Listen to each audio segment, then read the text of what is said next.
Hello, Tyra here. I'm here at BuzzFeed and I'm doing Throwback Tea. Yes, this is not a false promise. Life Size 2 will be on your screen, whatever screen you use, this Christmas, this Kwanzaa, this Hanukkah, this holiday season, 2018. And Life Size is gonna be different. So if you were a little girl or a little boy and you were like, oh my God, I love Eve, she's so cute. And you have kids now that are that age, you might need to use a little parent discretion whether or not they should be watching Life Size 2 or not.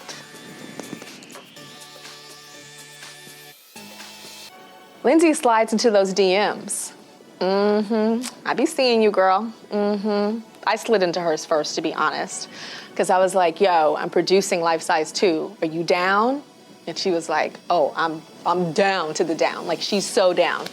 And so we're working on the script now, and I'm telling the writer, like, I don't want her to just have a cameo.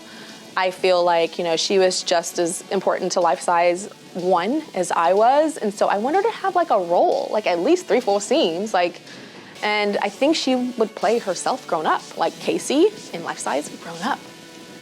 So we'll see. I am on the search for a high-level producer, DJ Khaled, that will remix or redo the Be a Star song, DJ Khaled. And I'm hoping that whoever this producer is, DJ Khaled, would come and just make it the club banger where you just wanna shoot, cannot do that dance, new dance, shoot till you drop. So that's what I'm looking for.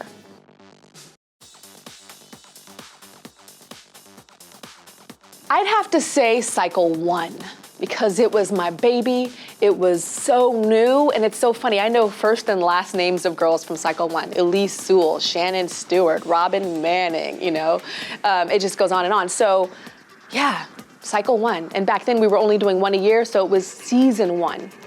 And I remember there was this thing like kind of behind the scenes that we were like, it's the heathens versus the Christians or something like that. I mean, I'm not saying that my girls that were not believers were heathens, but that was kind of the behind the scenes shorthand of like how to describe both sides. And I think a heathen won. But she was so amazing. Adrianne was like on my list. I have a list of all of the girls at the audition process and whether or not they should get in or not. And next to Adrianne's name, I said no. And then she ended up being an alternate, and then she ended up winning because she had some of the fiercest pictures all cycle. I've wanted to for so long. So over the years, I've created decks. You know, it's like pages and pages of like something, and you're trying to present something to somebody as to why they should do something, like convince them. For years, I've been saying, we need to do a plus, this was before it was called Curvy, plus season, a plus size season, a plus size season, and then they keep saying no. So it's kind of like my hands are tied, at least with America's Next Top Model for now, but who knows? I mean, the world has changed and we're no longer at the forefront of like the curvy girl thing. Now we have Ashley Graham and so many other girls, and Instagram girls are blowing it up that are curvy girls. So maybe our new network might say yes. I gotta pull out that deck again. I'm really proud of Leila and Winnie Harlow. So Leila came on Top Model, she was runner-up, and now she is running for it. She's been in Givenchy campaign, she's on everyone's runway, she is killing it, killing it, killing it. She is truly the epitome of high fashion and all over the world, really doing so well. She's not a Victoria's Secret model, so you might not know her name, but everybody in high fashion does, honey, and if you don't, you need to like get with it. Winnie Harlow is, okay, I'm so proud of her because last year, the Teen Choice Awards announced the top 5 that people could vote for Top Model. Top model, not America's Next Top Model, but like the best model of the year. Bella Hadid and Gigi Hadid and Carly Kloss and you know, all the big girls of today, and Winnie Harlow, a girl that I found on Instagram and put her on America's Next Top Model. So she makes me proud every single day.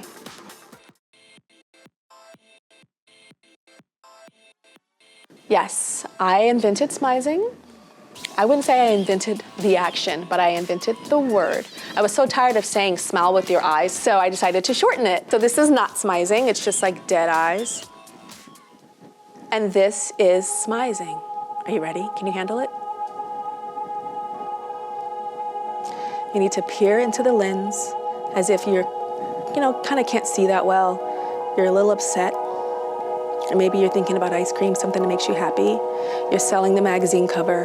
You're selling the fact that you're so fierce. You're selling the fact that this wig is matted, but you don't want people to look at the matted wig. You want them to look at your SMIZE. You're selling the fact that your knees are so ashy, but your SMIZE is so fierce they don't see the dryness that is below your thighs. SMIZE.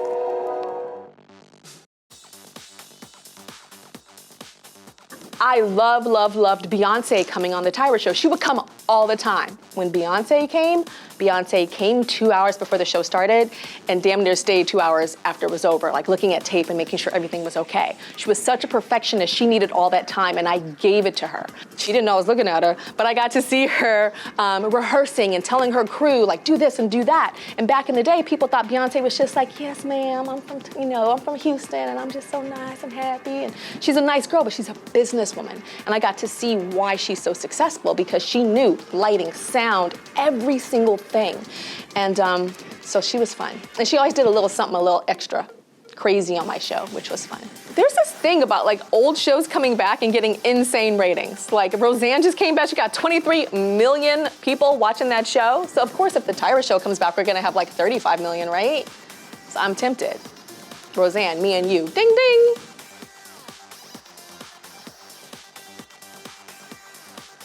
Okay, Blake Lively is an alien. I have never seen someone be able to text somebody and make faces like, what, oh my God, da, da, da, da. And they go, action. She puts her phone down and is like, Dan, what? I can't believe it. You did what to me? What? You are with whatever. Cut, okay. Oh no, you didn't. Action, what? I don't understand. Alien, genius. Conventional beauty, boring. I like a little something a little off, a little eyebrow that's a little higher, hair that's a little uneven, skin that has different skin colors, eyes that are not just like, oh my God, Eric. Lips that are like too big, too small, chins that are, a little too pointy, foreheads that are too big. I think things like that just make the world more beautiful when it's a little askew.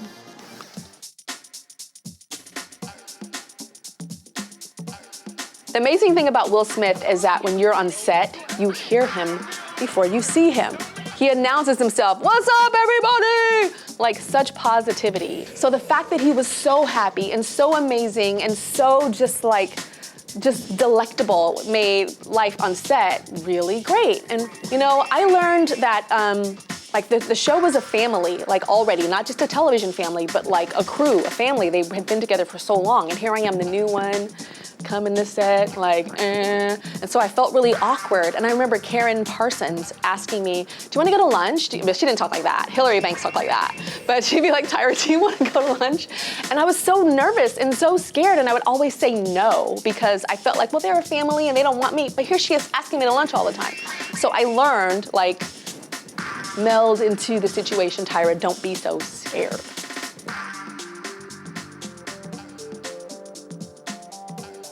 One of the most memorable, not necessarily but one of the most memorable was during the Academy Awards. I was hosting the red carpet for the actual Academy Awards themselves. It wasn't like another channel or anything. It was for the Academy Awards. And I went to Vera Wang, and I was like, Vera, that dress is amazing, but it was a bride, it was a wedding dress. And she's like, okay, I'm gonna make it for you in navy. And I was like, navy? Then I'm just gonna look like a host. Like I have on my dark dress and I'm interviewing celebrities, and I don't wanna look like that. I wanna look like I just so happen I could walk the red carpet or I can interview, so I need to wear color. And I convinced her to make it lavender. So I was on a lot of interesting lists that year. Some people said that little Bo Peep lost her sheep up under my dress. Some said it was like a Disney princess gone wrong. They were clueless and they were lost. To me, I was on the best dressed list that year, even if it was There's so much that I have planned for the MODELLAND series. Stay tuned in a couple of months, maybe in the next 12 months or so, you're gonna see MODELLAND take a swerve on a curve. Like MODELLAND is gonna come to you in a way that I'm so excited. I'm most proud of being first, like being the first, you know, Black Victoria's Secret model on the cover, to have a contract, first Black angel, the first Black woman to wear that fantasy bra diamond thing, or being the first model, female model on the cover of GQ. Now can we pause, record scratch?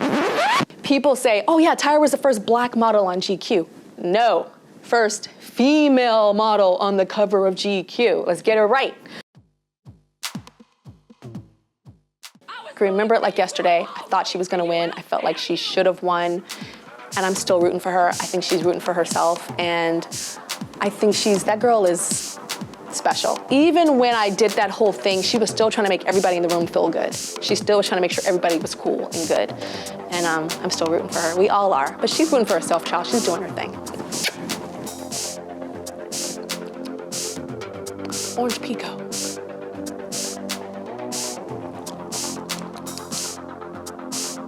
Ylang ylang.